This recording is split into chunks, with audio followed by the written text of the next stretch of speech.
لا الہ الا اللہ پڑھ لا الہ الا اللہ۔ جدے کا رہائشی تمتع نہیں کر سکتا، وہ حج افراد کرے۔ اگر آپ کو شوق ہے نا تمتع کرنے کا تو کوئی مسئلہ نہیں، آپ مدینہ شریف چلے جائیں، وہاں سے عمرے کا احرام باندھ کے ان دنوں عمرہ کر لیں، پھر حج تک رہیں، 8 تاریخ کو پھر حج کا احرام ہونے تمتع ہو جائے گا، لیکن جدے میں رہتے ہوئے نہیں کر سکتے۔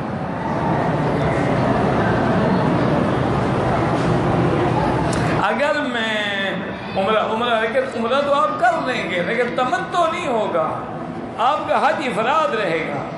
اگر آپ عمرہ کریں گے آپ پہ ایک جرمانے کی بکری پڑ جائے گی، کیونکہ آپ میقات کے اندر ہیں۔ میقات یلملم ہے، ادھر میقات رابغ کے قریب جحفہ ہے۔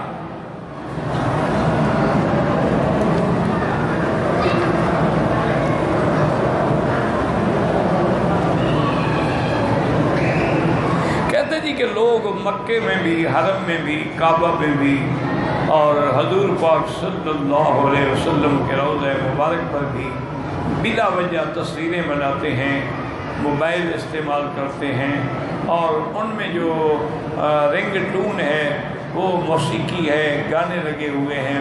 یہ بالکل ناجائز ہے، بے ادبی ہے، گستاخی ہے، ایسا کبھی نہیں۔ حضور نے تو لعنت بھیجی ہے تصویر بنانے والے پر۔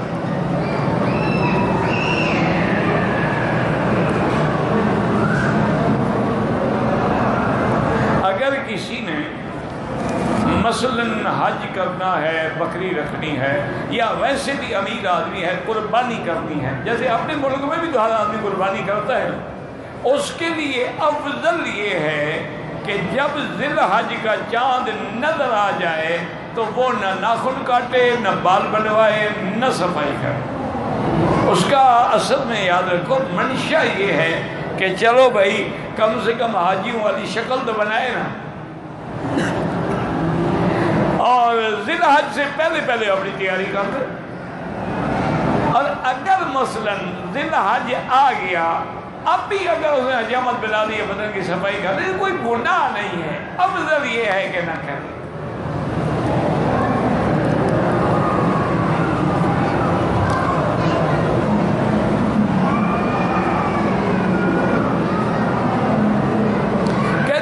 بعض لوگ آتے ہیں احرام باندھ کے، جب کسی چوکی سے گزرنا ہو تو اوپر قمیص پہن لیتے ہیں، بہرحال ان کا احرام تو کیونکہ 10 منٹ کے بعد پھر وہ اتار دیتے ہیں، تو اس میں کوئی جرمانہ تو نہیں ہوتا ہوں، لیکن ایسی چوری کرنے کی کیا ضرورت؟ اگر موقع ہے، اجازت ہے، راستہ ہے، سکون سے حج کرو۔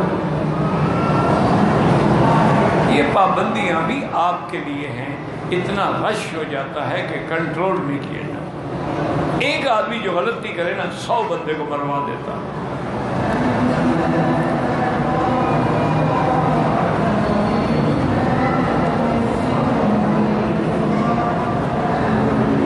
پتہ نہیں، میں موبائل پہ قرآن دیکھنا، میرا بھائی قرآن دیکھنا تو ہر حال میں جائز ہے، تو بہرحال اگر اصل جو مولانا نے فرمایا ہے نا کہ موبائل پہ نہ پڑھے، اس کی وجہ یہ ہے کہ یہ ایک عالمی سازش کا حصہ لگتا ہے، کیونکہ دشمن ہمارا بڑا چالا۔ اب اس نے ہر کتاب جو ہے نا جی کو موبائل میں فیڈ ہے، قرآن فیڈ ہے، تفسیر فیڈ، ہر زبان کے قاری لوگ بڑے خوش ہیں جی، گھر میں بیٹھے پڑھ رہے ہیں، سن رہے ہیں، لیکن نتیجہ نعوذ باللہ جب دنیا سے یہ کتابت والا قرآن ختم ہو جائے اور اس کو 1 سیکنڈ میں وہ سیٹلائٹ سے ڈیلیٹ کر کے اڑا دیں گے، پھر آپ کیا کریں گے؟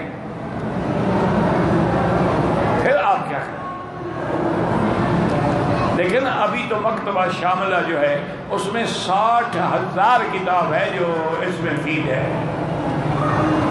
انٹرنیٹ پہ دستیاب ہے۔ اچھی بات ہے، پوری دنیا میں ایک بات پہنچ رہی، لیکن ساتھ یہ خیال ضرور رکھیں کہ جو اصل ورثہ ہے ہمارا قرآن کا وہ ختم نہ ہو۔ یہ تو یوں سمجھیں گے مثلا ہم قرآن وہی پڑھیں جو آپ ہمیشہ پڑھتے ہیں، کبھی سفر میں قرآن اٹھانا مشکل ہے، موبائل کھول کے بھی پڑھ لیا کوئی بات نہیں، لیکن آپ اسی کو عادت بنا لیں اور اس قرآن کو ہاتھ ہی نہ لگائیں، پھر تو ناجائز ہے۔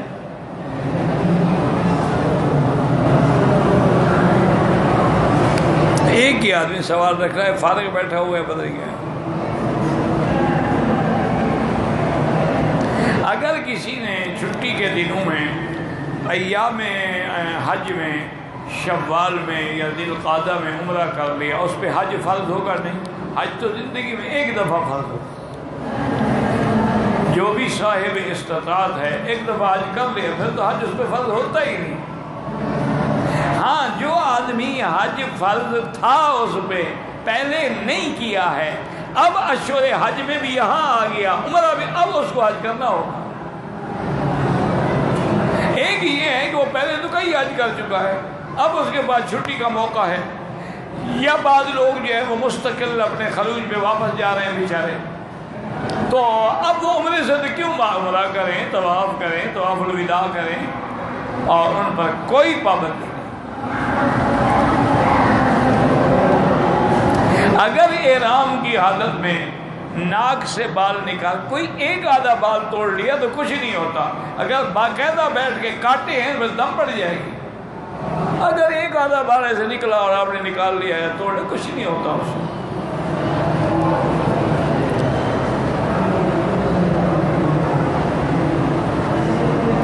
اگر میں حج افراد کر رہا ہوں تو آپ جو ہے عمرہ نہیں کر سکتے شوال ذی القعدہ میں۔ حج افراد کا معنی یہی ہوتا ہے کہ صرف حج۔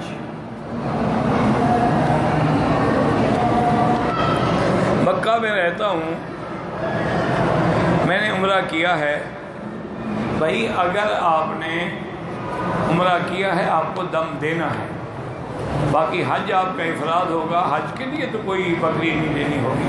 ایک ہے قربانی، وہ تو ہر بڑے آدمی کو صاحب طاقت کو قربانی دینی ہوتی ہے، چاہے وہ حج کرے یا نہ کرے۔ قربانی الگ چیز ہے، حج کی بکری الگ چیز ہے، سمجھا کرو۔ ہم اپنے ملک میں بھی تو قربانی کرتے ہیں نا، وہاں حج تو نہیں ہوتا نا، وہ قربانی ہے صاحب نصاب کا۔